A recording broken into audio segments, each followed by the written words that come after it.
Halo, hari ini gue mulai aja sesi tanya jawabnya. Udah banyak pertanyaan yang masuk kemarin, nggak terlalu gue sangka sih, tapi seneng gue dapet pertanyaan-pertanyaan.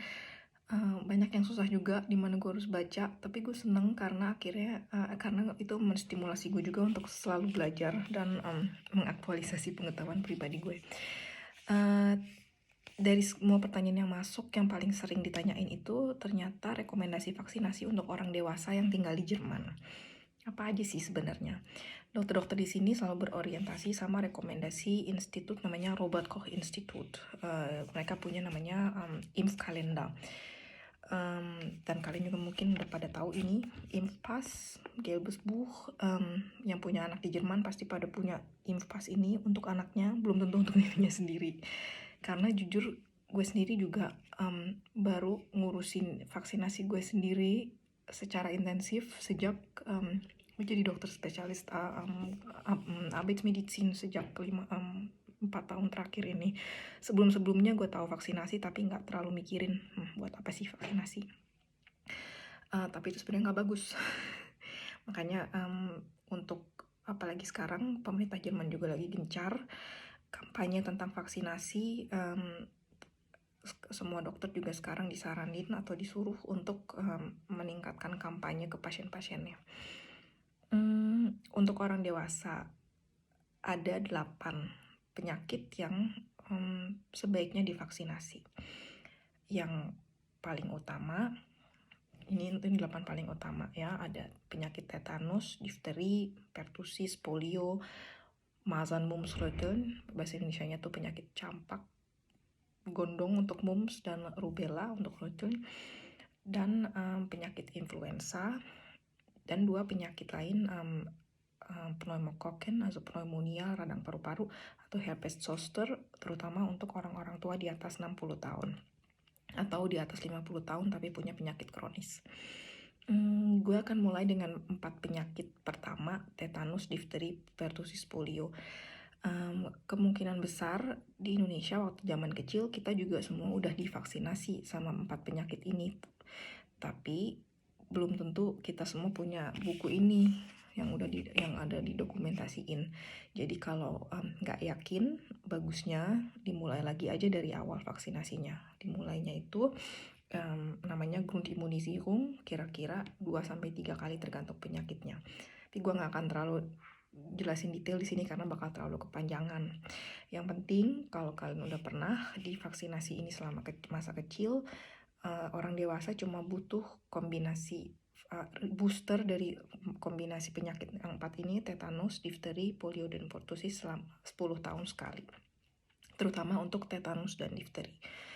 Pertusis cukup sekali divaksinasi selama masa dewasa, dan polio juga cukup sekali selama masa dewasa, kecuali ada resiko-resiko pekerjaan, misalnya yang kerja di rumah sakit atau di panti jompo, atau kerja di rumah sakit anak misalnya.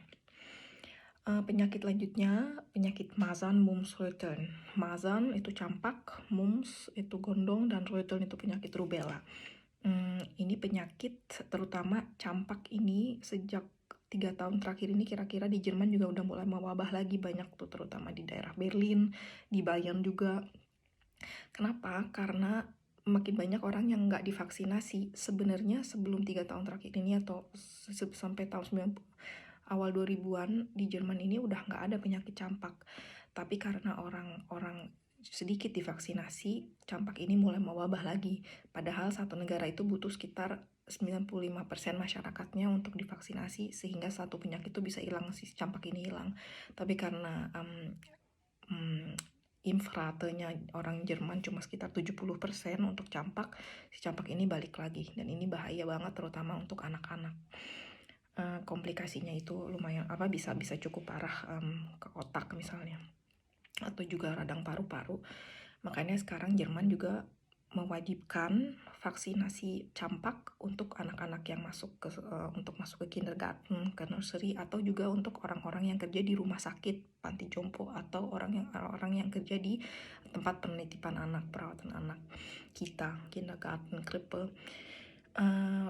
Imunisasinya Masern ini harus 2 kali biar yang efektivitas yang 95% ini tercapai. Zatnya yang dikasih itu kombinasi 3 penyakit, Malson, Mumps, Rutland. Itu harus dikerjain 2 kali. Jadi kalau misalnya hari ini mulai vaksinasi kedua paling cepat 4 minggu setelahnya. Bisa juga misalnya 2 bulan setelahnya. Cuma kalau vaksinasi ini udah lengkap, dianggap kita udah terlindungi dari penyakit campak. Ini penting banget juga terutama untuk orang-orang yang mau punya anak. Jadi sebelum punya anak, yang planning untuk pengen punya anak, coba deh datang dulu ke House Arts untuk bikin infas dan cek juga status vaksinasinya. So, tadi kita jadi udah ngomongin 7 penyakit, dan penyakit selanjutnya itu penyakit influenza, flu. Setiap winter pada tahu di sini juga selalu pada sakit, dan puncak influenza itu biasanya dimulai Januari dan Februari. Influenza ini disaranin untuk orang dewasa yang kerja di rumah sakit, yang kerja di tempat-tempat yang banyak kontak dengan orang lain. Tapi juga sangat disarankan untuk orang-orang yang punya penyakit kronis, jantung, paru-paru, COPD, yang pokoknya penyakit kronis atau juga orang yang minum terapi steroid misalnya.